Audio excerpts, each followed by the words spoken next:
मेरा नाम डॉक्टर विनीता गोयल है। मैं कैंसर स्पेशलिस्ट हूँ फोर्टिस हॉस्पिटल शालीमार बाग में। आज हम चर्चा करेंगे विमेन कैंसर के बारे में।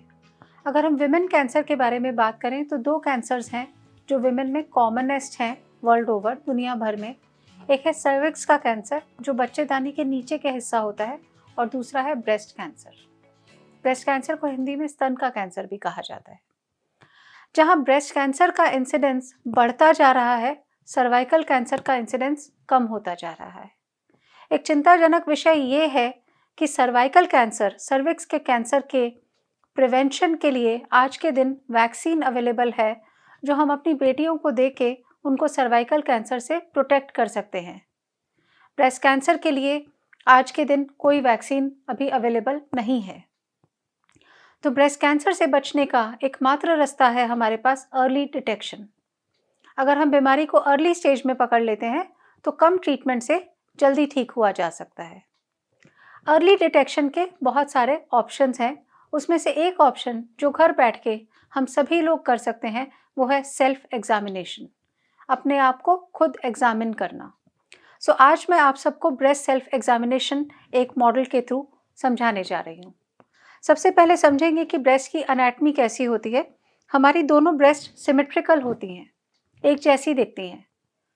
ये निपल है, ये एरियोला है, ये पूरी ब्रेस्ट है। इस पार्ट को हम आर्मपिट कहते हैं, अंडर आर्म्स भी कहते हैं, और ये हमारी कॉलर बोन है और ये उसके पीछे का गर्दन का भाग है। ब्रेस्ट सेल्फ एग्जामिनेशन सब लेडीज़ को स्टार्ट करना चाहिए 25 साल की उम्र के बाद। इसको महीने में एक दिन करना चाहिए। जब पीरियड्स आते हैं तब हमारी ब्रेस्ट नॉर्मली भी सॉफ्ट हो जाती हैं, थोड़ी पेनफुल हो जाती हैं। तो रेकमेंडेड ये है कि आप पीरियड्स जब हों उसके ख़त्म होने के एक हफ्ते बाद महीने में एक बार अपने आप को एग्जामिन करें। जिन लेडीज़ के पीरियड्स आने बंद हो चुके हैं, मीनोपॉज अचीव हो चुका है, उनके लिए रेकमेंडेड है कि कोई भी महीने का एक दिन फिक्स कर लें। फॉर एग्ज़ाम्पल 1st या 2nd डेट आप अपने माइंड में फ़िक्स कर लीजिए जब आप अपने आप को एग्जामिन करेंगी। इस एग्जामिनेशन के 2 स्टेप्स हैं। पहले स्टेप में हमने अपने आप को देखना है लुक एंड फील। लुक का मतलब है कि मिरर के आगे खड़े होकर देखना है कि दोनों ब्रेस्ट एक जैसी दिख रही हैं, निपल एरियोला की पोजीशन सेम है, कहीं कोई उभार या गांठ। अपने आप को एग्जामिन करने का जो सेकंड स्टेप है उसको हम कहते हैं हमने अपने आप को फील करना है। हमें एक आइडिया होना चाहिए कि हमारी ब्रेस्ट कैसी फील होती हैं। सो उसके लिए राइट हैंड से लेफ़्ट ब्रेस्ट को एग्जामिन करेंगे, लेफ़्ट हैंड से राइट ब्रेस्ट को एग्जामिन करेंगे। सो जब हमने अपने आप को एग्जामिन करना है तो हमने ये देखना है कि हमारी जो फिंगर्स के 3 पैड्स हैं, इनसे हमने अपनी ब्रेस्ट को फील करना है इस तरह से। क्या ध्यान रखना है? आपने ध्यान ये रखना है कि आपने ब्रेस्ट को ऐसे पकड़ के फील नहीं करना है, और ना ही आपने फिंगर्स को इस तरह से प्रेस करके फील करना है। सिस्टमैटिकली अंदर से बाहर आएंगे क्लॉकवाइज डायरेक्शन में।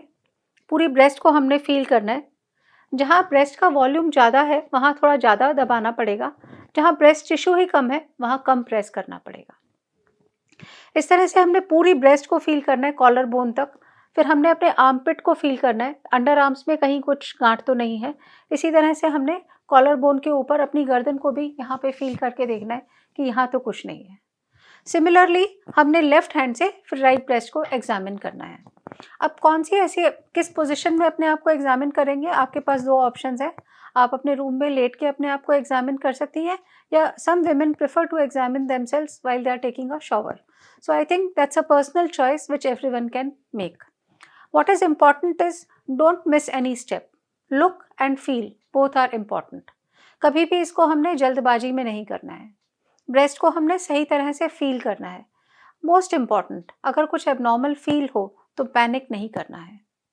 आप ये समझ लीजिए कि ब्रेस्ट में मेजॉरिटी जो गांठें होती हैं वो कैंसरस नहीं होती हैं। अगर आपको कुछ भी एबनॉर्मेलिटी, कोई गांठ फील हो रही है, कुछ हार्डनेस फील हो रही है, कहीं कोई स्किन एबनॉर्मल लग रही है, कुछ भी लग रहा है, आपने सिर्फ अपने घर के पास जाके डॉक्टर को कंसल्ट करना है। हमारा इस वीडियो का एम बिल्कुल क्लियर है कि हम आपको सेल्फ एग्जामिनेशन के बारे में अवेयर करना चाहते हैं ताकि ब्रेस्ट कैंसर को अगर किसी को हो तो हम उसे टाइम से पकड़ सकें। एक चीज़ मैं आपको यहाँ पे और डेमोन्स्ट्रेट करना चाहूँगी। कभी कभी जब ब्रेस्ट कैंसर बहुत एडवांस्ड होता है तो उसमें गांठ फील नहीं होती है, सिर्फ जो ब्रेस्ट की स्किन है वो ऐसी हो जाती है जिसको हम बोलते हैं ऑरेंज पील अपीयरेंस, जैसे कि संतरे का छिलका होता है। इसमें अगर आप देखेंगे तो निपल अंदर चला गया है और पूरी ब्रेस्ट की स्किन जो है वो सिकुड़ गई है। तो ये जो अपीयरेंस है ये भी एक ब्रेस्ट कैंसर को ही रिफ्लेक्ट करती है। तो अगर किसी को कोई ऐसी अपीयरेंस हो, कोई गांठ हो, किसी को ऐसा लगे कि सडनली ब्रेस्ट का साइज़ बड़ा हो गया है, ब्रेस्ट ऊपर चली गई है या ब्रेस्ट का साइज़ बहुत छोटा हो गया है, अगर हम अपने आप को मंथली एग्जामिन करते रहते हैं तो हमें अपनी नॉर्मल ब्रेस्ट के बारे में पता रहता है और हम अवेयर रहते हैं। जागरूक रहने की बहुत ज़रूरत है ताकि हम बीमारियों को समय से पकड़ सकें। Thank you so much.